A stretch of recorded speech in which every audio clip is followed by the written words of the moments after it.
Sara is unimportant. So please, do not file impeachment complaints. Meron pong mensahe pala ang Pangulong Bongbong Marcos. Naku, sino kaya itong, baka may mapagbintangan, pero di bale. May mensahe po ang Pangulong Bongbong Marcos sa mga leader ng Kongreso. Mga leader ng Kongreso, hindi ko na po babanggitin kung sino, dahil pag sinabing mga leader, marami po yan. Nag-message po ang Pangulong Bongbong Marcos sa mga leader ng Kongreso at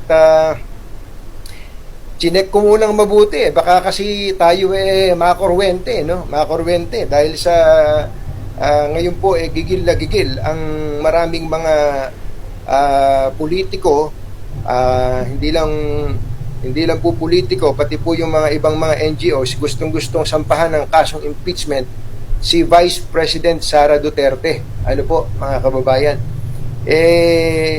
Katunayan ay nabalitaan natin mismong si House Speaker Martin Romualdez kumbinsido na dapat pong sampahan ng impeachment ang pangalawang Pangulo. Hindi lang po dahil dun sa mga nangyari nitong weekend, kundi yung po may mga kinalaman pa sa confidential fund. At kung inyo pong maalala, ang grupong Akbayan, si former Senator Trillanes, sinasabi nila na magpa-file sila ng impeachment laban kay VP Sara. Pero ito po yung breaking.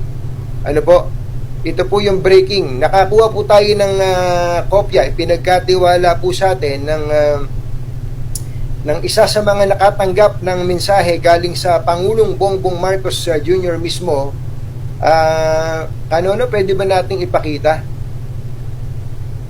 Pakita natin yung message ni Pangulong Bongbong Marcos na na-access po natin ngayon lang kay ay, munti ko na masabi munti ko na masabi kung kanino pinadala.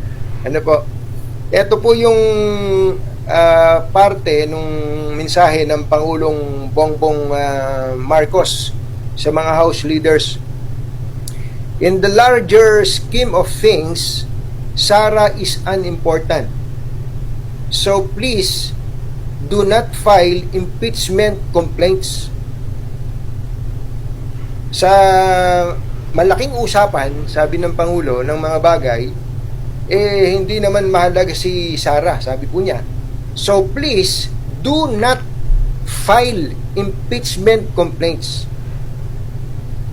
Huwag maghain ng impeachment complaint. Ang tinutukoy po kay VP Sara. Bakit daw po? It will only distract us from the real work of governance. Gagambalain lang tayo nito sa totohanang pamamahala, trabaho ng pamamahala, which is to improve the lot of all Filipinos. Na yun ay ang paunlarin ang mga lahat ng mga Pilipino. Sana maging malinaw itong mensaheng ito ng Pangulong Bongbong Marcos sa House leadership. Ano po, mga kababayan? Actually, ito pong mensahe ng Pangulong Bongbong Marcos na to, bagamat hindi ito nag-uutos, bagamat hindi po nag-uutos, sabi nga niya, so please do not file impeachment complaints. Huwag maghain ng reklamo ng impeachment. Hindi man po ito nag-uutos, pero dapat maintindihan ito ng House leadership.